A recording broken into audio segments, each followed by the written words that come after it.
اسمع يا العالم، هذه رسالة واضحة وقوية. المملكة وباكستان اخوان للأبد. أنا باكستان ما في خوف، أنا باكستان ما في خوف.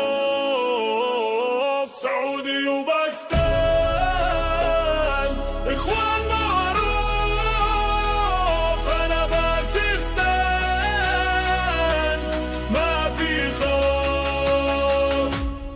من الرياض إلى إسلام آباد احنا اخوان دوم باتحاد حرمين شريفين. باكستان تحميل مملكة تعتز والله تدري. محمد بن سلمان قائد فريد، صديق باكستان أخونا أكيد والفيد. مارشال عاصم منير قائدنا الشجاع، أخ عزيز ومين. ما نخاف الهند ولا أعداء، باكستان معنا ضد الأواء. في حربهم صامدين، الرجال أقوياء، من أجل الحق ثابتين دايم أوفياء. أنا باكستان ما في خوف، أنا باكستان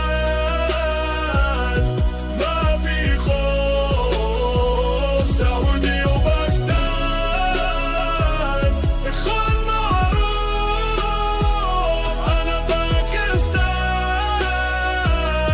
ما في خوف.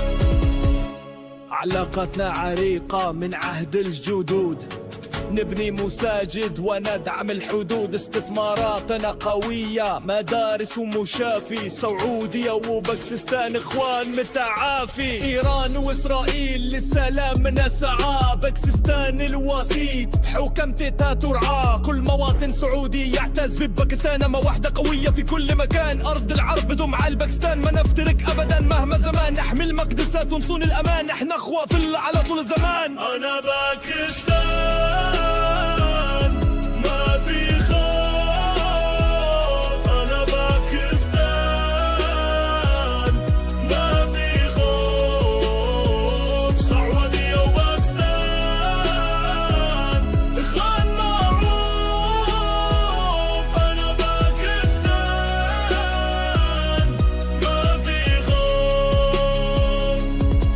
سعودية وباكستان اخوان للأبد، حبنا واحد وعدنا عهد.